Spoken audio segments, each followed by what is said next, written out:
Welcome to the next installment of the Farzad Mesbahi podcast. Today, I have the great Todd Stone. Todd runs a YouTube channel called the Cybertruck Truck Guy, where he has spent a lot of time covering Cybertruck's impact to really truck culture and all the different things that make that product what it is and its potential down the line.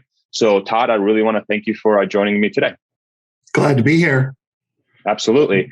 I guess we can just start with I don't know if you've seen some of these articles coming through, but there's been like talk of like all these potential delays that are going to happen with the Cybertruck. I think they're saying they're going to push it down to like 2023 for production. Have you been keeping up on those news at all? And then if so, I wonder what your take is on that. Do you think that's a legit thing? It seems like rumors. I think Elon's supposed to give a product roadmap update on the quarterly call, but have you been hearing about that at all? Well, I mean, I heard about the stuff that just came out yesterday where they removed the 2022 delivery or production start date. And I know that, Elon did say that he was going to do an update on the Cybertruck or on a product map. So in the next conference call, I don't think that's been confirmed yet. That was a tweet. So I think that, in my mind, the Cybertruck getting delayed is probably inevitable when you're talking about doing something that's so kind of revolutionary and large. It's a large vehicle. They're dealing with larger gigacastings. Everything, they're dealing with a different material. They're dealing with a different process. So I'm not that surprised that it's gotten delayed, or I won't be surprised if it's delayed. I think that the Cybertruck isn't very practical unless they have the 4680 line producing. So I think there's some of that where the 4680 line is a real important key component to making the Cybertruck work, because you really do need greater energy density. You need more range. I mean, with a truck, you really need that additional power that the 4680 is going to deliver. So I suppose I'm sure different people have different attitudes about it. For me, the Cybertruck is a very unique vehicle, and I'm not tempted to, cancel my reservations and get something else. But there might be people that are. So far, I would be surprised if we're seeing delays with Rivian, right? They're having a hard time getting spun up. We'll see about Ford. We'll see what the F-150 production is like. But my anticipation is that some people might beat the Cybertruck to market, but from a scale standpoint, I think Cybertruck, it's going to be kind of, tortoise and hare sort of thing. I think the Cybertruck, once it gets going, it's going to way outproduce what other vehicle makers can do. That's my anticipation. Okay. And as somebody that has been, so on your channel, I think on your description, you say that you've been really part of that, you've been a truck owner for over 10 years. Is that right? You've been managing a fleet of trucks as well. Yep.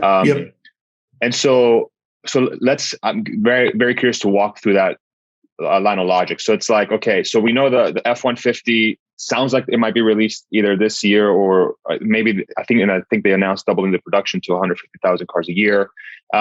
You don't see that as being a material impact to the Cybertruck's long-term demand. So no. Like say all these like Ford fanatics, GM, these usual, the truck culture, the folks that are used to buying those trucks, you don't see that as being an impact.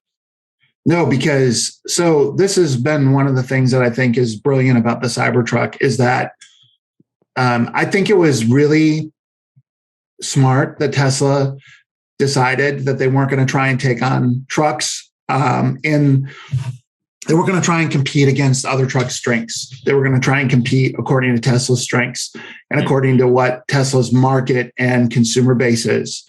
So I think the first thing you got to realize is that domestically, trucks represent about 3 million vehicles a year, pickup trucks. And so you're talking about Ford initially started out with a 40,000 unit run rate, and then they doubled it to an 80,000 unit run rate, and then they've doubled it again now to 150 or 160,000 unit run rate. Target, we don't know how long it's going to take them to get there. They didn't say they'll be at 150,000 in 6 months or a year or 2 years or 3. We don't know. And we know from how difficult ramping battery and electric vehicle production has been for other automakers that there's probably going to be some limits to what they can produce in terms of batteries and how many units they can produce. So the Cybertruck is very unique in its value proposition. And it has a bunch of different factors that make it unlike any other vehicle that exists. And so people that want the Cybertruck specifically, the other offerings are not attractive in general. Now, there's going to be some crossover, but the Cybertruck has some very, very unique components to it that make it exceptional. And I think people will really wait and buy it in as high volumes as they've been reserving it. Okay. So on that last statement, so being part of that sort of truck culture, what are those things? What are those variables that the Cybertruck has that makes it so attractive to the typical truck buyer, the pickup truck buyer? So I think that the first thing you have to realize is that truck culture has expanded significantly in the last 10 or 15 years. Okay. So what's been happening is that full-size trucks have been displacing large SUVs on a very aggressive scale, especially in what I call truckland, the American Midwest, the South, Southeast, and Southwest, especially.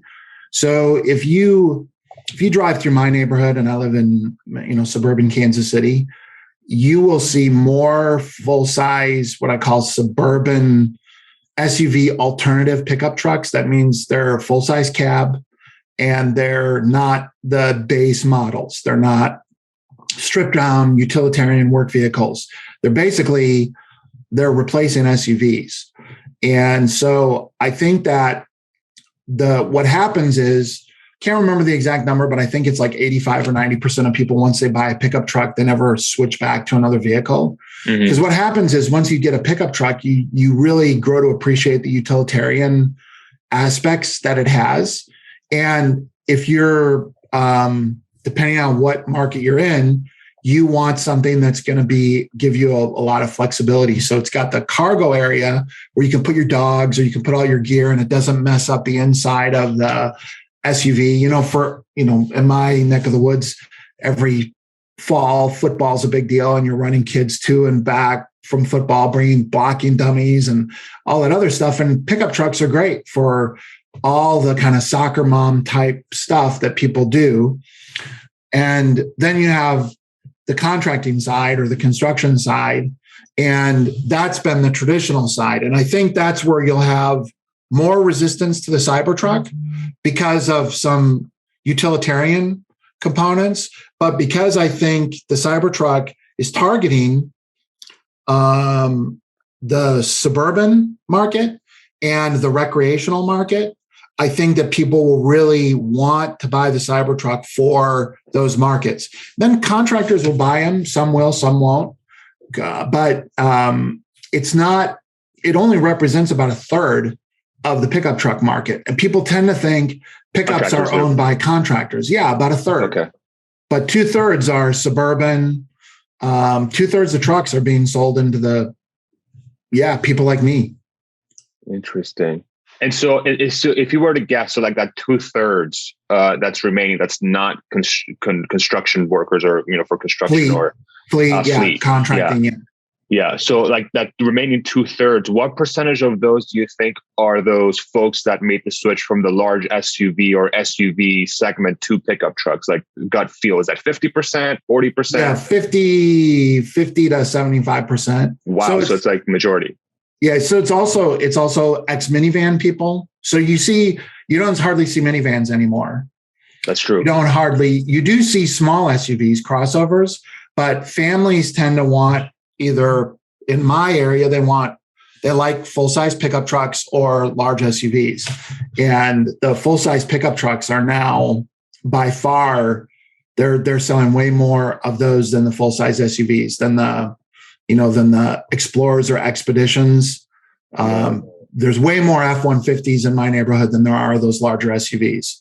Now, I know that's anecdotal, but I'm just saying you see that in the sales numbers too, that a lot of people buy these higher end full-size cab trucks instead of minivans and SUVs.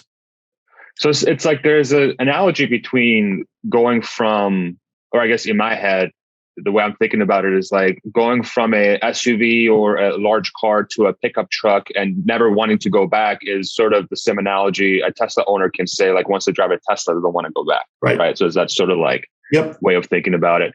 Okay. And so the thing, so I have people that have lived in the South. So I have a very good friend of mine. His name's Keith. If he ever watches this video, I'm sure he's happy that I name dropped him. But he's from Georgia. He grew up in Georgia, and from my understanding, I've never lived there, but from my understanding, truck culture is actually pretty big there as well. But he's like convinced that the Cybertruck's not going to work because truck owners are diehard Ford, GM, Ram, Toyota owners. Do you think so? Is that kind of a myth nowadays because of that expansion of the market? How do you think about that? Yeah, I think what people don't appreciate is how Tesla's going to expand truck culture. So I think that's the thing everyone's missing is they're thinking that all the pickup truck buyers are going to be coming from these hardcore legacy brand people. That it depends where you're at. So if you're is Keith more in a rural area? He grew up. Now he was like outside of like the suburb Atlanta, I think, like north Atlanta. Okay. Yeah. So I know that in the rural areas, people they really identify the brand of their truck as a big deal. The more, I would say, my experience is the more suburban you get, the more people they're looking at trucks more. Yes, they would tend to stay with the brand that they already have, but it's not that if something else comes along. I know a lot of people that have, for instance, for a long time, the Ram brand was sort of considered crap. And then Ram did a bunch of redesigns and they really upped their game big time. And all of a sudden they started taking market share because the truck they added all these luxury features. They added air suspension. They did all these things. They upped their quality. And all of a sudden they started to expand their share. And overall, every year, the share of pickup trucks is expanding. And so what Tesla's going to do is they're going to dramatically expand the number of people that want to buy trucks. So my guess is it's somewhere around a third to 50% of Cybertruck reservation holders are truck people, and a third to 50% are new to truck culture. And that's so funny you mentioned that because I have a reservation for the Cybertruck. And I would have never in a million years thought I would ever own a pickup truck. But exactly, I'm part of that 1/3 to 50%. And so when you have those, I'm curious, is that a recurring theme when you talk to people? Like, do you come across like potential first time pickup buyers? Okay, tons. Tell me more about that. So I did a little video. I don't know why I haven't been doing videos very consistently over the last little bit because of snow and COVID and other stuff. But the last video I did was about why I think the Cybertruck will be the number one selling pickup truck. And the reason is because it's stealing share. So for instance, one group of people that are really going to like the Cybertruck are people that have wanted a pickup truck before, but have been intimidated by the size of the pickup truck. Because if you've ever been have you driven a pickup truck before, Farzad? No, actually, yeah, I did for like a day because we were moving stuff, but it was a little difficult to drive. I think you just got to get used to it. But I can see how it can be intimidating. Correct. It's intimidating. Intimidating. The trucks are intimidating because they're bigger, and so getting the steering right. And where this is especially problematic is when you're parking. So you notice it most when you're in a parking lot and you're trying to get in, a specific area. Well, the Cybertruck is going to have four-wheel steering and torque vectoring. It's going to be the tightest turning truck that exists. Most people don't understand what a big deal that is. But this will make the Cybertruck will steer as if you're driving a car. You'll feel like you're driving a car. You'll be able to put it in places easier, more intuitively than you can with a regular pickup truck. And when people test drive it, they'll be like, it's a big pickup truck, but I can drive it. It's like an SUV. It drives like an SUV. So that's one group of people that are really going to want this. The other group of people are are off-road, people that do off-roading. My background here is my Tacoma. I go off-roading with it on a regular basis. I take it into remote areas, and there have not been any good full-size. So the Ford Raptor is an off-road pickup truck. It's very expensive, $85,000. But what people don't realize about the Raptor is that in order for it to have the really compliant suspension that makes it good off-road, it dramatically reduces your payload and towing capacity. So people that want a truck that want to also take it off-road, it's frustrating because they have to make all these trade-offs they want a full-size truck, but they want to take it off-road, but they don't want to give up all the payload and towing capacity by putting a really good off-road suspension on it. Well, the Cybertruck, actually, because of its adaptive air suspension, will make it a very, very capable off-road vehicle, but it's got a payload capacity that's on par with an F250, which is a 3/4 ton. That's a work truck. 3,500 pounds payload capacity is massive for a vehicle that can go off-road. The only other vehicle that has a payload capacity of 3,500 pounds that can go off-road, that's a full-size vehicle, is a Humvee. That's it. Wow. So go ahead. Sorry. So there's all these little groups of people. Each group might only be 25,000 buyers, 50,000 buyers a year. But you start pulling a group here, a group here, a group here. I do snow removal. I live in the snow belt, ice belt more than the snow belt. Corrosion's a big deal with our trucks. They usually, oftentimes our trucks corrode out before they break down mechanically. And so people like me that live in the north, the Midwest, the north, the Northeast, they're loving the fact that you have this stainless steel exoskeleton that's not going to corrode out. So there's all these little things about the Cybertruck that are so brilliant that people don't understand that are just going to make it very desirable for both people that own trucks now, but a lot of people that have owned other vehicles and they make compromises, and they're very excited to have a truck now that can do all the different things. So it can be a better suburban vehicle than an SUV. It can be a better off-road vehicle than a Raptor. It'll last a long time because it doesn't corrode. Not to mention the operating costs. The torque will make it have more pulling capacity than a diesel. So it's going to have as much torque as a diesel pickup truck, which for people that aren't in the truck world, that doesn't mean anything, but diesel trucks have much more torque, making it much better for towing. So the Cybertruck will be an exceptional towing vehicle, especially that's where in-town towing, people think about long-range towing because most people think about campers and boats and stuff like that. But a lot of towing is in town. Commercial towing is in-town towing. So what you want is something that has a lot of torque, but you don't need 300 miles of range with your tow vehicle. You only need 120, 140, 160. And that's great because every day the truck comes back to the shop. So now you have something that can tow as good as a diesel, and it's a fraction of the cost to operate. There's all these little categories that the Cybertruck is actually going to attack that people don't understand. That's really interesting. So it almost sounds like there is so I know nothing about the how trucks are sub-segmented and everything. That's why I wanted to talk to you so bad. But it sounds like not all trucks are created equal, right? You have this specific, each truck sub-segment is specialized in a certain thing, be it towing, being able to carry a lot of people with a big cab, off-roading. Yep. You have a bunch of different specialized use cases for a truck where it sounds like the Cybertruck could potentially have its biggest advantage is that it seems to bring all of these Correct. Together under one roof. It's much more of a Swiss Army knife of a vehicle than most trucks. Correct. Got it. And you don't think that's well understood? Not at all. Well, it's well understood by the people making reservations. Okay. So people think the reservation count is some kind of a gimmick or a game. It's not. It's people that use vehicles for different reasons, and they look at the Cybertruck for a lot of reasons and say, this ticks the box. And also the status component. Trucks are a status thing, especially in truckland.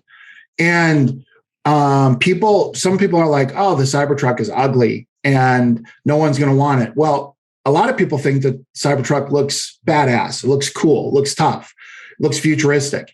And so it's also kind of, people are going to want to own it for the bling factor. If you're now in Austin, so I'm sure you've seen some trucks that are blinged out. Oh my God. Exactly. Some of them are taller than my house. Yes. And so there's a bling factor in that world. People spend more money on aftermarket upgrades of trucks by far than any other vehicle. There's whole businesses, you can go into any market like Austin or Kansas City, and there's dozens of little shops that their business is based on just doing truck aftermarket upgrades.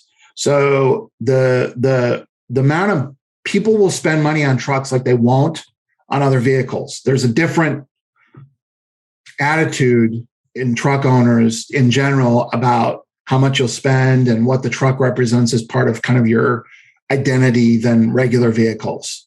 Yeah. That was a big eye opener for me when I moved to Austin. It seems like more than every other car, it seems like it's a pickup truck, and they're all like different shapes and sizes, Yep. It was so interesting to see. And what's even more interesting is, so my next door neighbor, he fits that sort of thing you said, where he has a truck, but he's customized so many different things about it. I think he's got new shocks, new headers, like a bunch of different stuff in it. And he's constantly talking about it. He's like, I'm looking to do this. And we had another neighbor. It's his life. It's a big part of, he's proud. It's a hobby. It's a hobby. It's not his life, but it's a hobby. Yeah. He's very proud of it. And I think it's man, if I get the brand wrong, and if he listens to this, I feel like he might show up at my house and like knocking my teeth. I think he has a Chevy. Pretty sure he has a Chevy. But it's so interesting. Like it sounds like Tesla, because one of my concerns with the Cybertruck initially was like, it doesn't seem like Tesla, like I'm hoping they did their homework, right? Because of all the things I've heard, like, truck culture, people are for GM, Ram, die hard. You're not going to be able to enter the market. But it does sound like Tesla has really done their homework on what really is the truck market. What really are we getting ourselves into? And I think what they did is they said, we're not going to specifically try and compete against Ford, Chevy, and Ram. I think they said, we're going to go out, we're going to create a vehicle that is tougher and has better performance metrics, is going to be lower cost to operate. Yep. But we're going to do it in a design that we think will be attractive to a broad group of people. Yes, some truck people, but also a lot of new truck candidates. So in my mind, I think it's brilliant, because they're not going to try and take Ford on. They're not going to try and take GM on. They're not going to try and take Ram on their own thing. They're going to compete on Tesla's terms. And to me, that's why the design is so brilliant, because it's so distinctive, for lack of another word, but it's so distinctive that you're saying we're not trying to compete with these guys on their terms according to their model. And I just think that I think that the reservation count stands. It's a testament to, and it keeps growing, and the reservations keeps growing. And Elon has said multiple times he thinks it could be their most successful vehicle ever.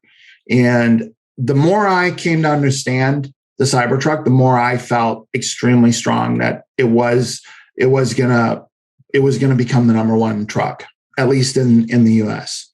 Yeah. Hearing you talk about it really drives home the point of what are the game-changing features about it. The combination of the different specialties is something I never knew that's what one of the main attractions was for the car, but it makes a lot of sense. I saw a video.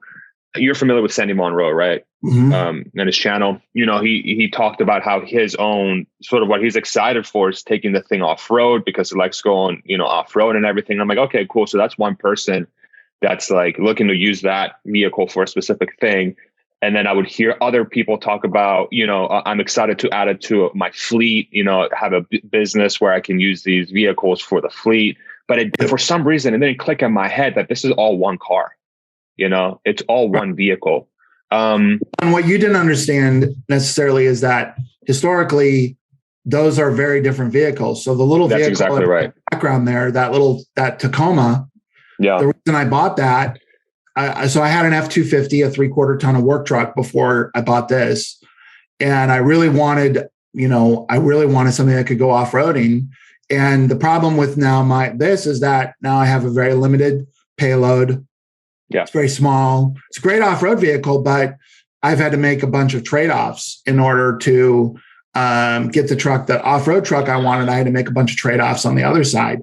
The beauty of the Cybertruck is I don't have to make any trade-offs. I get to have a very high capacity, high towing capacity, high payload capacity, large truck that will be it'll be as good as my Tacoma off-road, except in some space limited situations. It'll be better because it'll have more ground clearance, better torque vectoring on the wheels, 4-wheel steering. Yeah. It's going to have the whole astonishing off-road capabilities. Yeah. Now I will always wonder, why do people have multiple pickup trucks in their driveway? Now I think I understand. Well, it's because, I have this one. My wife has a full-size one. Yeah. So we're a pickup truck family. Yeah. But yes, that's why, because they different use serve cases, different purposes. Yeah.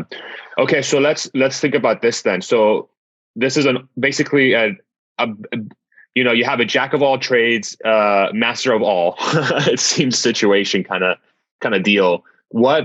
So when you think about Ford F-150 Lightning, GM's solutions and the other automakers, what are they going to be able to compete? Like, are we going to go into another situation where Tesla Model 3 or Tesla Model S comes out and then everything else just cannot get? I think the F-150, I'm not impressed so far by GM.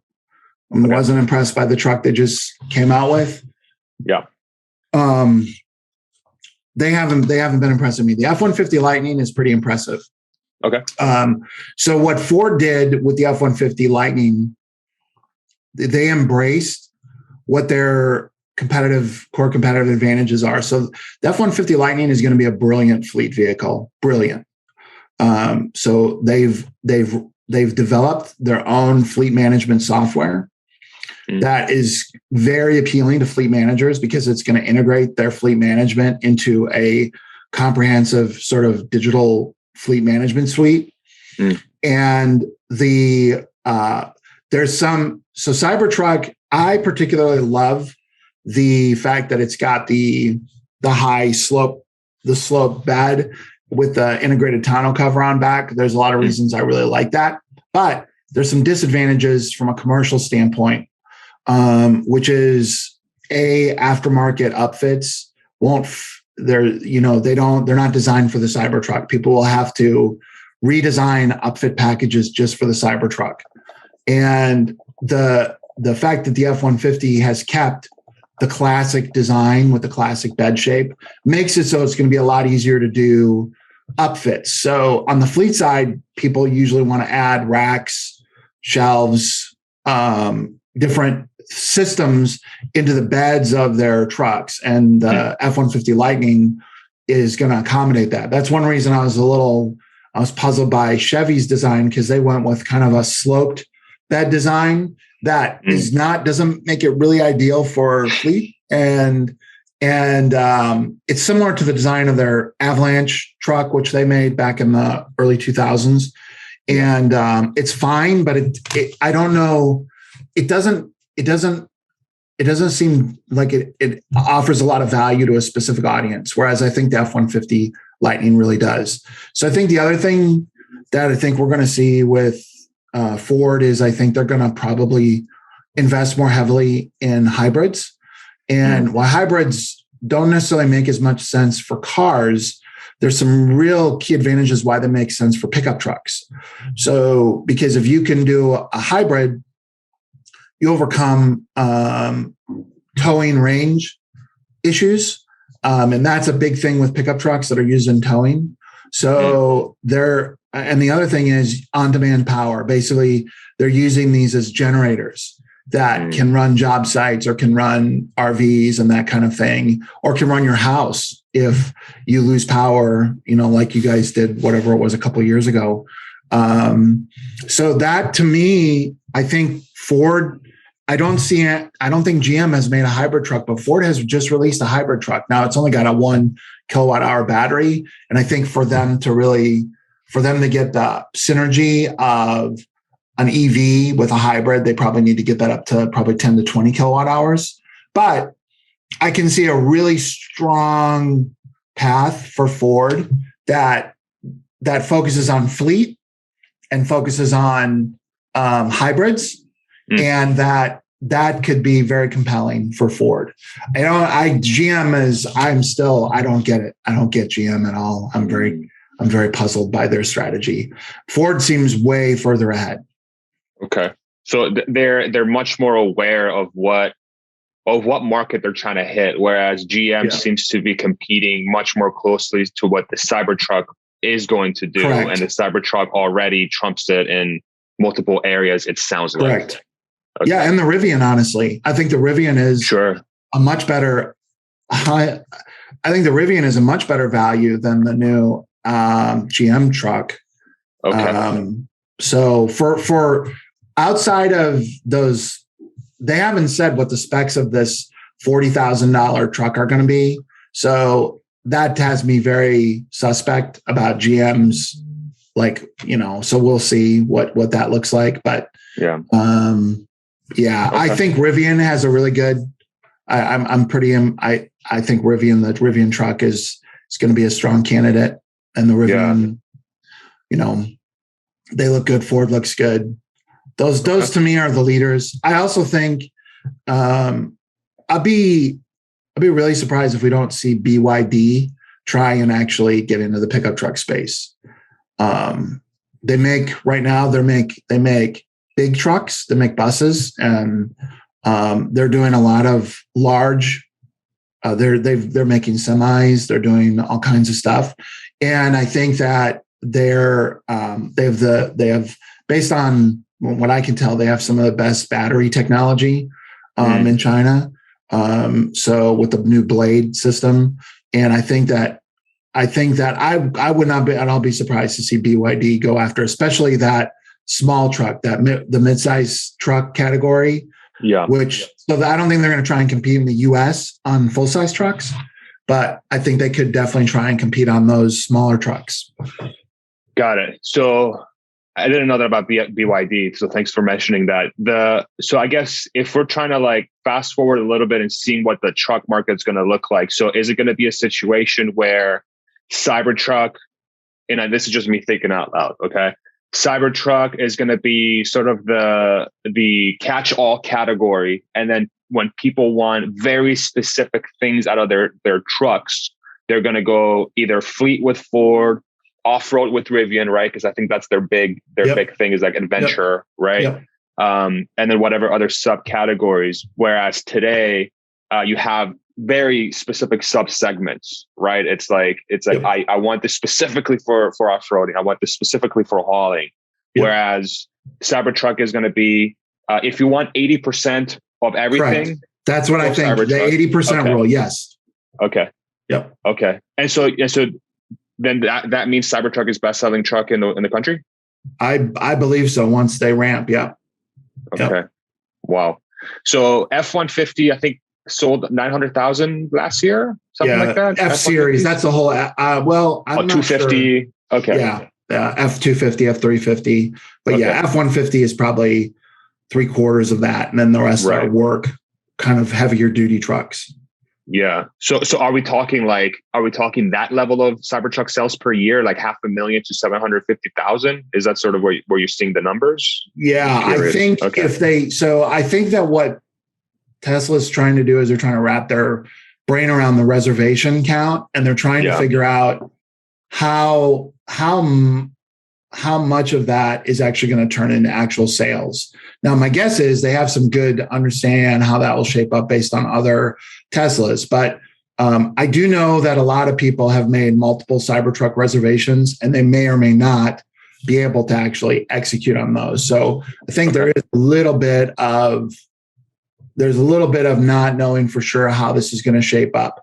What I think is going to happen is that they're going to, I think if you exclude hybrids, so I think Ford will still sell more trucks than the Cybertruck.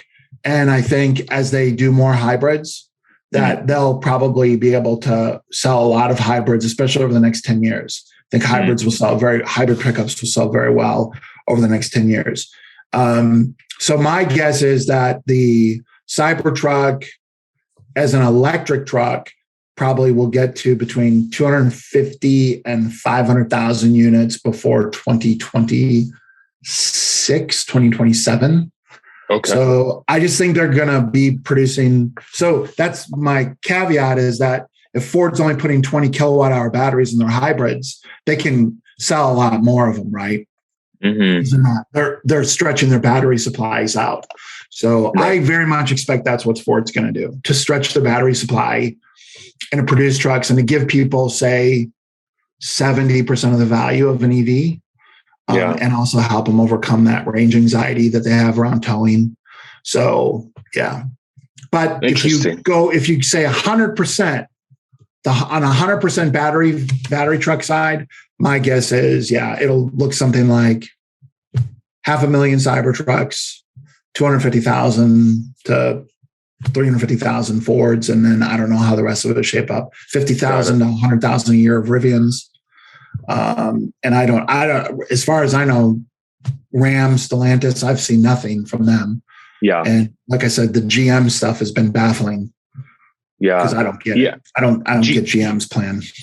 GM's been odd on multiple fronts, just the way some of their messaging, and I want to preface by saying, I want GM to succeed. I really want to. I don't want. We have a big GM plant in town. So I really want them to. A lot of jobs. Exactly. Yeah. It's people go there for a living, and you don't never want that company to go under or really impact people's livelihoods. That's the last thing we all want. But, I am concerned about their overall approach of how they're handling things. But the one thing the one thing I want to bring up. So on one of the videos I posted, we had a great comment where it seems like you're convinced that Tesla is going to have two different versions of the Cybertruck. There's going to have like a bigger one, like the current version, and a smaller version. Talk me through why you think that's you're so confident about that. Is it to like fill in those other niches that we talked about? I'm curious to hear. Well, so first of all, I think the Cybertruck production, I think Sandy Monroe, when they first came out with the design, he said it's going to cost substantially less to build a Cybertruck than a conventional pickup truck, because they're not painting. They're not going to paint it. They're going to use. They're going to bend the metal. The design is super simple, and so he was saying that the building on a production line was about half to 2/3 less than a pickup truck line. So to me, the Cyber design is going to be a very popular design. So and I think that's going to be because it's durable and it's going to be much lower cost for Tesla to make it. So then you go, okay, well, not everyone, the Cybertruck as revealed is a big vehicle. Works great in rural areas, works pretty good in suburban areas, does not work very well in urban areas, and does not work very well in Europe, does not work very well in Asia. But those markets, they sell a lot more. My truck there in the background of my screen, what they call the mid-size trucks. And although that's actually the fastest growing segment of the truck market, and it is very popular for people that don't need a full-size pickup truck. So they don't need the space, they don't need the size, they don't need the towing, the payload. They want something that has longer range. They want something that's lower cost. So basically, Tesla could make I'm just calling it a Cyber Mini, but they could make a Cyber Mini and probably charge $5,000 to $10,000 less per vehicle, and it would be going into a market that's the fastest growing truck market in the world, which are these mid-sized trucks, and it would be a global vehicle.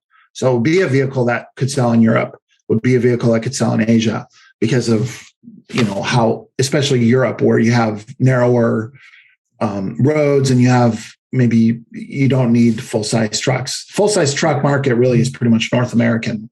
They're not really popular anywhere else than North America. So you really want to do a smaller truck for the global market. That makes way more sense for the global market. That's why. Got it. And it'll be cheaper to make. Okay.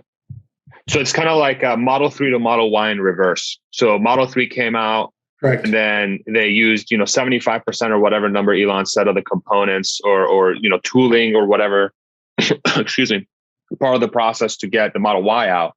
But it was a bigger vehicle, and that allowed them to enter into the fastest growing segment of the SUV versus sedan. SUV was much, but now Cybertruck's reversed. Cybertruck, they're going to come out with a big one first to satisfy that, and then they're going to use the tooling and the expertise, 75% of that knowledge, and use that. It's inevitable in my mind. There's no way they won't do it. Not a single truck maker, not a single full-size truck maker does not have a mid-size vehicle. They all have mid-size. Ford has the Ranger, Toyota has the Tacoma, GM has the Canyon, Colorado Canyon. Maybe Ram doesn't. Does Ram? Yeah, Ram doesn't. That's it. Everyone else does. I cannot see why. It's a no-brainer. It's a no-brainer, especially since it makes so much more sense in other markets because of their infrastructure and the needs of the people. Yeah. So very eye-opening stuff, Todd, because this is stuff that it's really valuable for me, because when I try to model out Cybertruck and trying to figure out, I do these like stupid little financial models where I'm trying to figure out what the stock price is going to be. I've been doing it for since 2013, 2014, since I discovered the company. And Cybertruck, it's always been a mystery for me. And having you sort of break it down so well is really, really helpful for me to understand its true potential. And I'm curious, overall, so everything that we've just discussed, how the Cybertruck's going to fit in the market, how it's going to do against competition, its future volumes, its success. What percentage success, if you were to guess, okay, I'm 100% confident, I'm 80% confident that the whole thing is going to play out the way you just described. What's that percentage? How confident are you? Cybertruck was the catalyst for me to become an investor in Tesla. Okay. So that was a catalyst, because I saw it as something that was going to blow people away. A part of the reason I started doing my channel is I was so frustrated by normal Tesla people that were, tech people that were trying to understand the value of the Cybertruck, and they couldn't get past the aesthetics, and they didn't understand. Yes, aesthetics are one component, but people buy trucks for specific reasons, and there was all these advantages the Cybertruck had that made it very compelling. People also say, I just have a theory that there's all these people that say, oh, people won't buy a Tesla. They're Ford people, they're GM people. I'm like, wait until I let them drive my Cybertruck. Just wait. Just wait. Because the way the Cybertruck's going to drive, I'm so excited. It's going to be the most revolutionary vehicle in terms of its drive quality that we've in the history of vehicles. It's bringing standard options that are exotic right now that you have to pay thousands of dollars for, or you can't get. They're going to be standard on these. People are going to be blown away. I'm blown away now because I understand what it's going to bring in terms of drive quality. Yeah. But people that don't think about this stuff, they don't think about suspension and steering and torque vectoring and all this other stuff. They're just going to get in and they're going to drive and go, this is like the most luxurious car, the most high performance vehicle, tighter turning. I can carry a family of 6. I can load it down on vacation and it still drives like a sports car. That's amazing. So yeah, I'm 100% confident in the Cybertruck. Wow. I mean, and you know, this conversation sort of leads, you know, because Elon has talked about in the past how excited he is to build the Cybertruck and how he thinks it's going to be. I can't remember if he said it about the Cybertruck, but something like Tesla's best product ever is going to be the Cybertruck. Hearing you talk about it, it's sort of like, I can see why that's the case. I can see why that could play out that way. Wow. So like on the looks portion, you think that's going to be a win long term? You think that's going to be, it's going to prevent it from catching on? No, I think it's a huge advantage. Huge advantage. Cybertruck's going to be, there's two vehicles that I equate the aesthetics to in terms of like iconic.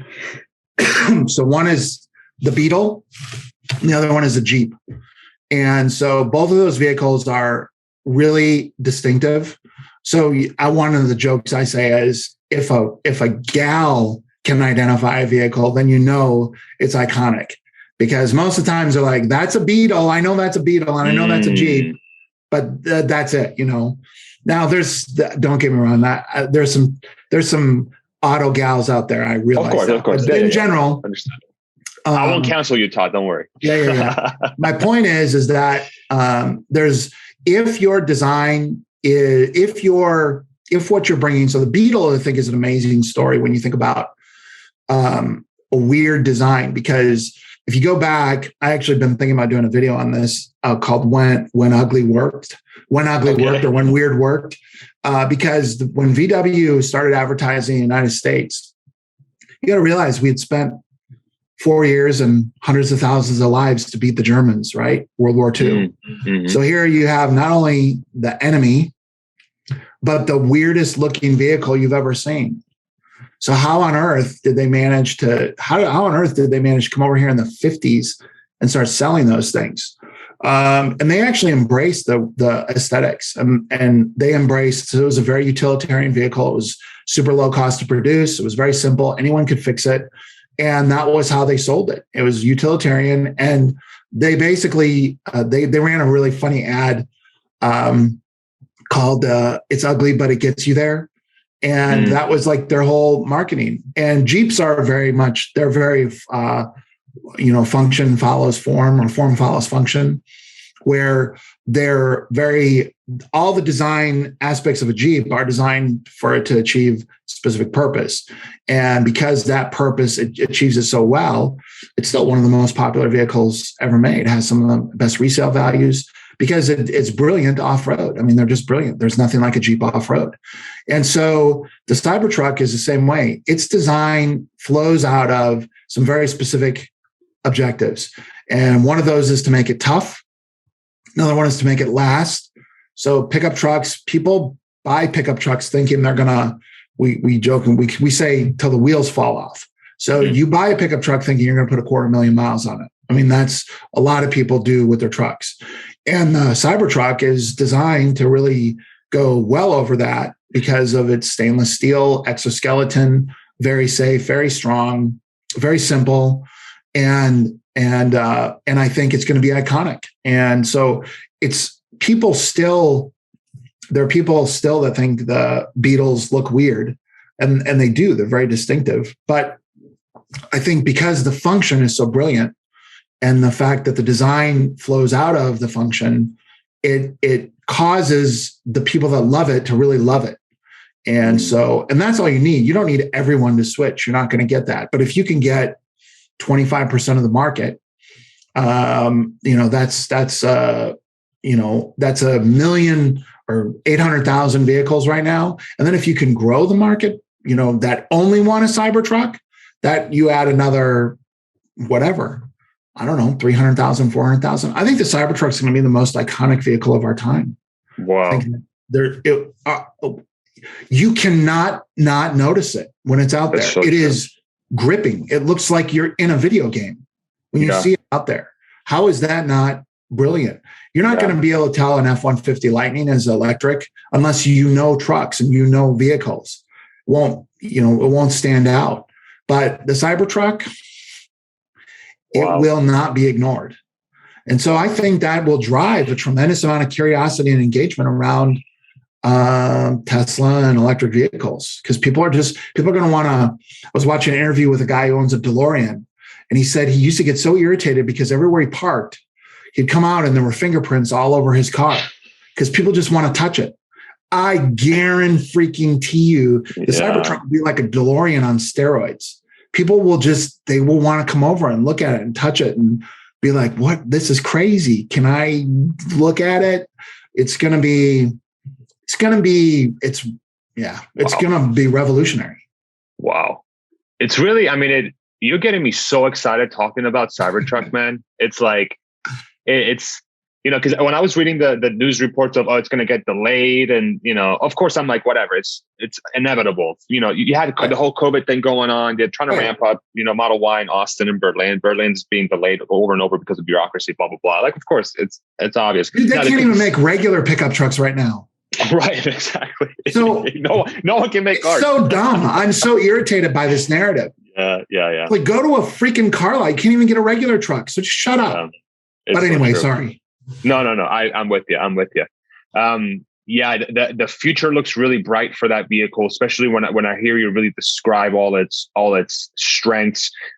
Where do you see Cybertruck's biggest weakness being? Like, where do you think that if there's one thing that could prevent the Cybertruck to reach its full potential, what could it be?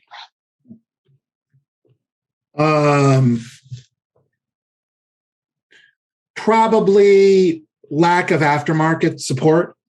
Okay. If people can't customize their Cybertruck, if there's not enough. So the problem is, because it's got such a distinctive design, you'll have to have aftermarket suppliers that kind of have to go out on a limb a little bit to do, because it's not a standardized, like regular pickup trucks. You can do something for a bed and it will work on all the beds, like rack systems. Yeah. So, sorry. So that would be the biggest thing. If you can't mod it, I think that will affect it negatively. If the design is so for instance, because it's an exoskeleton, it doesn't have the normal frame, underbody frame that regular trucks have. And people have questions about, will you be able to put plows on it? Will you be able to put winches on it? Will you be able to put rack systems on it, light bars, other things? That's probably the biggest potential weakness for the Cybertruck. I don't think for 70% of the buyers that's going to matter. 70% of the people I think that buy the Cybertruck will just drive it as is, like they do with their regular vehicles. But the 30% of the hardcore truck and off-road community, that will be frustrating if they can't upgrade it like they are used to with their regular trucks. Yeah. Okay. That's a good one. Okay. You mentioned Cybertruck being the reason why you got invested in Tesla. So I'm assuming this was around 2018, 2019 when they made their first announcement? 2020. They did the reveal in November of 2019. Yeah. I put my reservation in January. Okay. So that was when I saw the brilliance of it. That's when I started investing in it. And then, of course, when I started really getting into it, then I started getting more into the stock. But what really got me interested in Tesla initially was the Cybertruck, by far. Got it.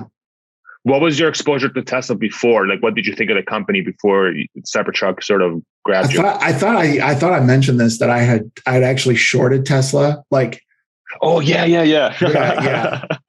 So yeah, I can't remember if you and I talked about it offline or not, but I do remember. Okay, you mentioning that. So okay, probably a year before. The enemy. Now I regret having you on. I'm just kidding. Yeah. So, well, no, I'm a convert. See, that's even more. It's more powerful. That's so true. Yeah, converted.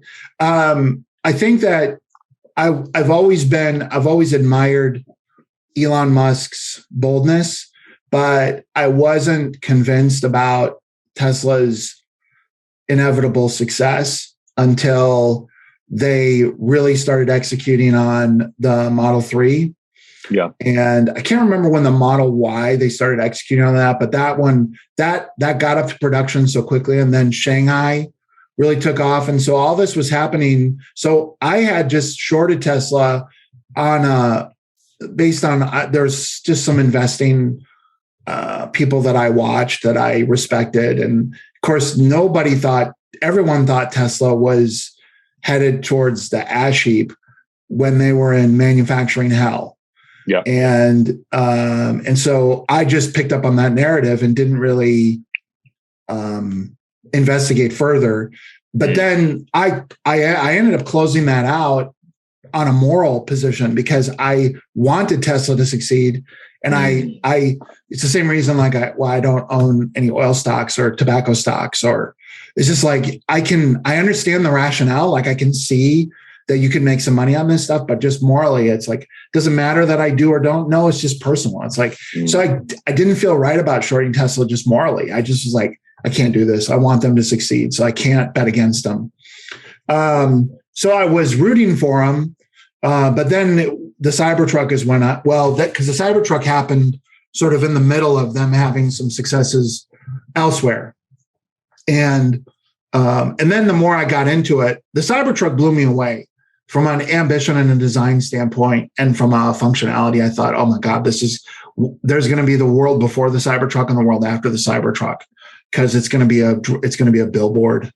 It's going to be, people think Tesla is in the pop culture today. It's going to be nothing like once the Cybertruck starts showing up. It's just going to polarize people. They're going to want to engage with the brand. And so I thought about that, and I thought about all the successes, and I really started diving into the numbers, and I thought, oh, this is going to be huge. So yeah.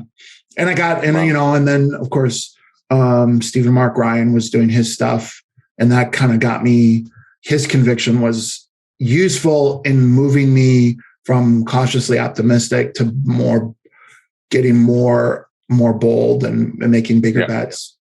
So that he was definitely his voice was definitely a critical component to my, really getting on board at the level I did during that time period. Okay.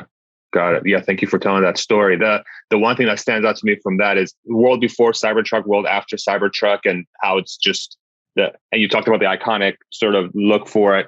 And, I'm trying to think, like, what other car does Tesla have that has that sort of similar impact? And it doesn't exist. The closest thing is the Model X Falcon Wing doors, right? Yeah, but that's still, you only notice that when the doors open and close. Like, it's not true. Yeah. And it's $100,000. Yes, it's true. Yeah. But a Cybertruck is, if they come out with a $40,000 car and it's always looking like it does, then it's such a different type of impact, right? Yeah. And accessibility. That's great. Look at that. Short convert now on the Tesla side, one of its biggest bulls, it sounds like, from the Cybertruck side. That's awesome. Oh, definitely. That's great. A huge bull. I know we're a little bit over an hour. Do you have a few more minutes so I can ask you a couple fun questions? Yeah. Okay. I always like to sort of end the interviews with a little bit more like philosophical fun stuff if you're up for it. Love it. Awesome. How do you like your eggs? Over medium. Over medium. Okay. I eat his other ones too, but that's how I usually order them. Okay. Actually, I think she likes them over hard. Coffee or tea? Oh, coffee. Not even close. Coffee. Is that because of the caffeine, or is that because of the taste? No, it's flavor. Yeah. Flavor? Okay. Yeah. Have you tried decaf, or is it just caffeinated? I'm not opposed to decaf. We don't usually have it around the house, but okay. It's just the flavor. I spent my formative years in Washington State as Starbucks blew up. And so I got converted into a big coffee guy back in my 20s. And so, ever since then, definitely coffee. Okay, awesome. Do you think that everything's predetermined for us, or do you think we have free will?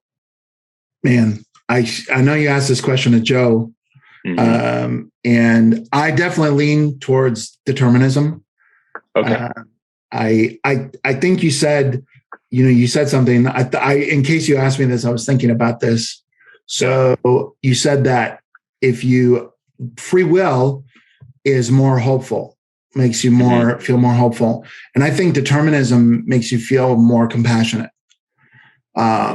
Because I think that you don't, I've found in general, as I look at people, I don't when they behave in a way that is unpleasant, it's very much more constructive for me not to think that there's an intention behind that they're trying to do harm, they're trying to be disruptive, they're trying to cause problems. And so I wouldn't say I'm a hard determinist, but I lean a lot more towards determinism.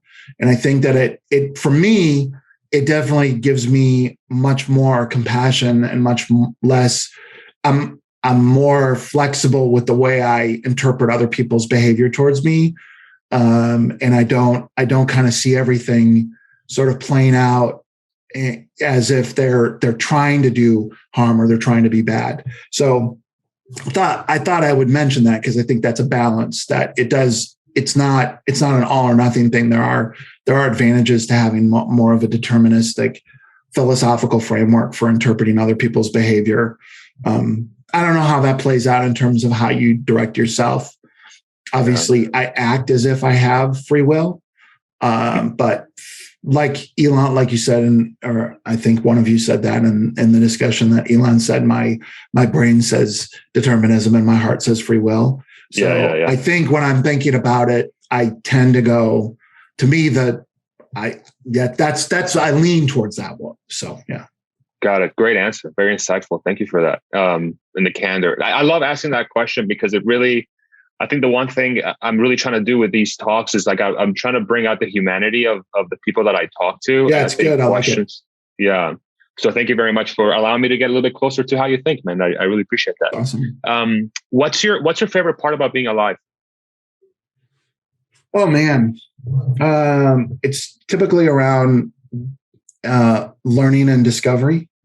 So I would say just I love to learn and I love to experience new things, new people, new places, new ideas. And so, yeah, it feels like there's always something new to learn. There's always something new to discover. So that would probably be, that's my favorite, kind of my favorite Awesome. part of life. Awesome. And then last one to wrap this thing up. What do you think is humanity's purpose? Yeah, I mean, I don't believe in kind of a broader purpose. I think we sort of choose, we sort of create our own purpose and our own framework. I think if, in one way you could say our purpose is to persevere. But there's not much poetry in that. There's not much beauty in that. So I think, I don't know. I'm always trying to figure that out. So I don't have a good answer. Okay. That's a great answer. Trying to search for it and we're not really sure, right? It's yeah. Okay. Todd, thank you so much. Really appreciate you coming on. I had a blast. Really, awesome. You really helped me get my head wrapped around why Cybertruck could be such a game-changing thing. It always seemed like it was going to be, and Tesla has a track record of hit after hit after hit after hit. And having little knowledge about the truck side of the segment and sort of how truck buyers think, you've helped me tremendously, and really thinking about that in a much more well-educated way. And I hope the folks that listen to this discussion feel the same. I think they will. Thank you so much for giving us the time. You want to sort of give the folks sort of where they can, talk to you, view your videos, all that good stuff? Yep. Cybertruck Truck Guy on YouTube. And that's pretty much it. I'm not very active in Twitter or anything else, but I'm actually, things should be loosening up here. I should be making some more videos here in the near future. So it's been a little bit for a lot of reasons, it's been slogging through the last few months, but yeah, that's it. Cybertruck Truck Guy. Awesome. And then as we get closer to the reveal, or, when it gets revealed, would you be willing to come back and have another chat, or it's anytime before that? Awesome. 100%. Yeah. I'm really curious to see if we do get an update in this next quarterly call. So I'm really hoping that we get some additional insight, but I'm not worried about delays. The Cybertruck's going to be a runaway hit. It just is. So. Yeah. Awesome. Thanks, man. Again, right. Todd, thank you so much. We'll see you guys later in the next one. Have a great day, and we'll catch you guys later. Bye-bye.